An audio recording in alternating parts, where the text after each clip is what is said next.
And welcome to the press conference.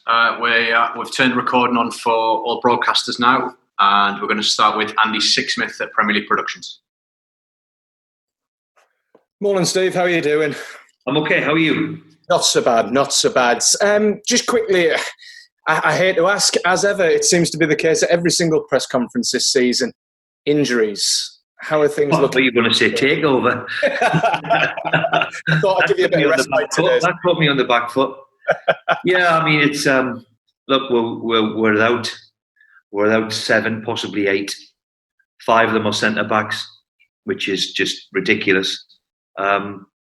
So yeah, it's a big frustration of ours at the minute because to have 7 or 8 missing, I mean, most people accept, you're going to have 1 or 2 or 3, but 7 or 8 is a huge number, especially when, as I said, 5 of them are centre backs and 2 of them are middle of midfield players. So, but it is what it is. We have to get on with it, and we knew there was going to be difficulties ahead, but not to this severity, that's for sure. If you can you just give us a roll call of players who are injured, who are likely to be missing out against Brighton on Monday? Shah's away now to see a specialist. We expect him to have an operation. So Fab Shah, Flo, Isaac Hayden, Sean Longstaff, Dummy, Kieran Clark, Jamal Lascelles, Alan St. Maxim are all big doubts. So we'll see what we've got. It might be easy to give you the fit ones, but that's where we are at the minute.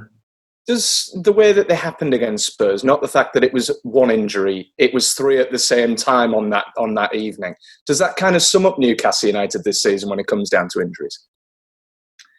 Well, I remember at the Leicester game, when we were down to 9-10, we got 3 in a week. Yeah. 3 in a half an hour. Sorry.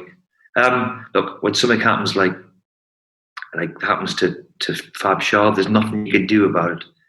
He's gone over on his shoulder and unfortunately, dislocated the thing. So, and then you look at Kieran Clark's, Jamal Lascelles has a floating bone in his ankle. Kieran Clark's is a straight impact one. So is Paul Dummett. So, the impact ones, there's nothing you can do about it. That's part and parcel of football. But we have had our fair share, probably too many. So we will look, and I will look and ask the question of, is anything we can do to improve? Because, over the season, we've had far too many. And especially when we're playing, Saturday, Tuesday, Saturday, we can't seem to cope. So we'll have to try and look at that and see what we can do to improve. Are you expecting any of them back before the end of the season? Obviously only 2 games to go now. I wouldn't think so. Okay. Just on the overall season as a whole, what would be your one overriding emotion as you start to look back and reflect on the season? Well, I was under no illusion how difficult it was going to be, and it was a year to the day that yesterday that I took over.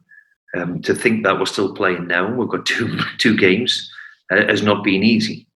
My overriding emotion is, if we look at it realistically, I thought inwardly we were safe when we won at Southampton, which was back 4 months ago, whatever it was. When I look at the bottom end of the table, I'm delighted that we're not involved in it.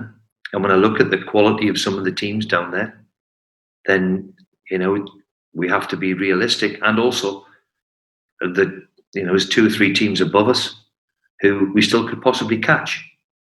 So overall, we've done okay, I think.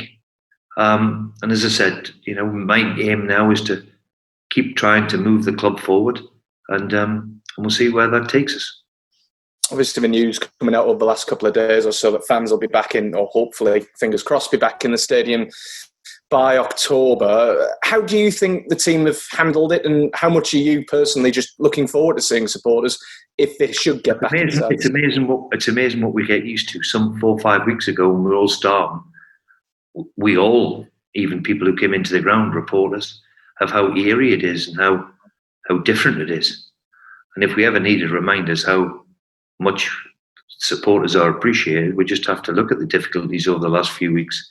So look, the quicker the better. It is all about the supporters and the fans to make it. And here at this club anyway, we're quite unique. We have an unbelievable following. So the quicker the better, as far as I'm concerned. The quicker I'm sure everybody tries and gets the normality back in their life. And that's going to the match on a Saturday afternoon or Sunday afternoon, wherever it is, to go and create the unique atmosphere that only a football crowd can do. Just a couple of final ones from me, Steve. One on Brighton. How well has Graham Potter done, do you think? Not just to keep Brighton in the Premier League, but change their thesis, the way that they... Yeah. I mean, it's fascinating to watch, and certainly Graham's come in from Chris, who did a wonderful job over the years down there, and obviously the different approach and different styles, and they've gone down a route where totally changed their whole philosophy and practically changed from day one. So looking from afar, for Brighton to stay in the division, that's always going to be the first and foremost, and adapt to trying to do something as quickly. They've done okay, so there will be difficult opponents, and he's certainly changed the whole philosophy of the club. Brighton staying up very finally. Leeds coming up to the Premier League for the first time in 16 years, confirmed last night. How good is it going to be to see them back up in the top flight? Well, there's a unique club too, isn't it? And it just shows you how difficult football is. For a club of that stature to go 16 years is quite remarkable, to be in the Championship of a club like Leeds United. So, what has it been? 15 managers, umpteen players. I think the Premier League will be better with Leeds United in it. Especially when supporters are coming back in, because they're a unique lot as well, who are fiercely loyal to their club. So I think the Premier League will benefit from Leeds United. And for me to say that with my Man United hat on, is very difficult. But I do think that the Premier League will enjoy having Leeds in it. That's for sure. Thanks, Dave. Best of luck Monday. Thank you. Thanks, Andy. Chris Conway, ITV TNTs. Morning, Steve. How are you? Okay, thank you. Good. Apologies, there was a little bit of break up at the start, so if this has already been asked, how are you looking injury-wise ahead of the match? Well, in that department, we're not doing very well. Unfortunately, we've got probably 7 or 8. 5 of them are centre backs, and 2 are middle and midfield players. So it's been very, very difficult. That's for sure. So to be without 7 or 8 is too much. So, but that's the way it is, and we've just got to get on with it. So will it be a case of sort of, to use a terrible expression, square pegs in round holes against Brighton, do you think? Well, maybe. I mean, we've Feddy, who's played every game, looks as if he's going to be okay. With young Kel Watts, we've applied to the Football League to see if he would be available, because he's been on loan a couple of times. So we'll see if that's an option for us.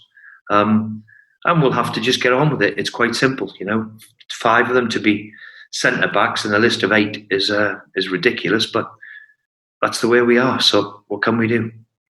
I suppose there's not as much pressure with such an injury situation when you know that effectively you're safe and you haven't got to worry about, God, it's absolutely vital that we get 3 points. I mean, you want them, but you're safe. Yeah, I get where you're coming from, but look, it's a game in the Premier League again, so we will be great. There's a couple of teams just above us and a couple of points more than us. So can we go and win the game? That's got to be always part of what we're thinking. And you're right though, to not be involved in it. It's been over the last 4 or 5 games in particular. And you look at the quality down there, and you look at the quality of what West Ham have got, and you look at the quality of what Watford have got, and you look at the 150 million that Aston Villa spent, and you think, wow, I'm absolutely delighted that we're not involved with that lot. So in that respect, we've done okay. But it's important, if we can, to finish off. We knew it was going to be difficult to have, in your last 4 or 5 games, to have Man City twice, Tottenham and Liverpool on the horizon. And we knew it was going to be a difficult finish, like the difficult start we had. But we're nearly coming towards the end of it. Let's finish it as best we can. I was delighted the way we played against Spurs. We gave a couple of poor goals away, which was unfortunate. But the way we actually played against Tottenham, I couldn't have asked for anything more. So the same again would be great. You said before there that it's been a year almost to the day since you took over. How's it been being Newcastle manager of your boyhood club? I mean, coronavirus aside. Well, I took over a year ago and we've still gone a year later, and so he told me we'll still be playing in the middle of July. You wouldn't have thought that would be possible. So it could only happen to me that right in the middle of taking over Newcastle there's a pandemic, so I knew there was going to be storms and waves here, that's for sure, but I didn't think, in all seriousness, that we'll be still sitting here in July and not finished the season. Look, as I've said it many, many times, I came in knowing how difficult it was going to be. I was under no illusion. And the easy thing, would have been to say, no, don't fancy that. That's too hard of a job. And that never came into me thinking was it's a privilege. And as I've said many times, I was determined to enjoy it. Now, there's been some tough times, don't get me wrong. Overall, though, when I see the teams who are below us, who are fighting for their lives, and the teams that we can still possibly catch, then I believe we've done okay. There's obviously room for improvement, and we're never going to be satisfied to just be mid-table. That would be wrong. So, big summer ahead, hopefully, and let's see where that takes us. Just something that struck me before there when Andy was asking about the supporters being back in the stadium. I mean, you yourself will know, the impact a full St James's Park can have. So for you, I suppose it can't come soon enough. Yeah. For us all, for every football fan and everybody connected with football or normal life, the quicker we get back, obviously the better for everybody concerned. And if that's putting your scarf on and going to watch your team on a Saturday or a Sunday or whatever it is, then great. So, but if we ever need reminding of what the supporters' game it is, then these last few weeks has reminded us all that it is a game for the supporters. And there's nothing quite right. You're right. There's nothing quite like a full St James's Park. So the quicker the better. Just last question from me. I know, some made the point in your last press conference that about Matty Longstaff, the fact that he'd signed till the end of the season. The club are trying to convince him to stay, and he's not getting in the team. And obviously, Fab Shaw's injury sort of might give him more of an opportunity now. Well, for the last few weeks now, I've been answering on Matty Longstaff, and I think I've made my stance pretty clear that we've done everything as a club to keep him here. The rest now is up to Matty to commit himself, and as I've said many times too, that's his prerogative too.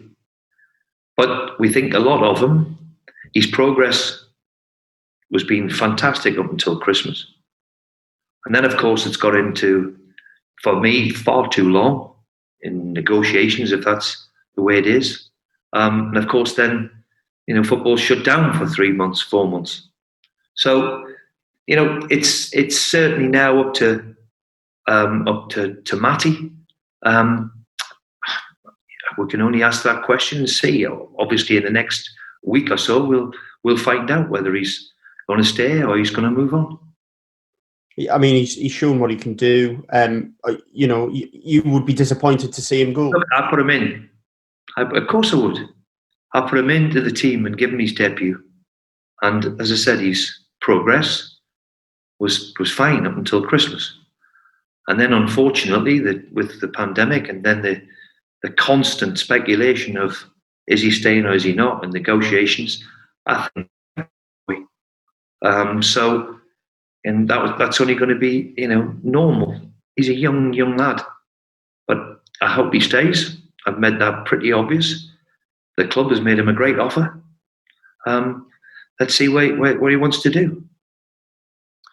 Okay, thank you, broadcasters. Written titles will be with you in just a moment. If you can use the raise hand function, that would be great. Thank you.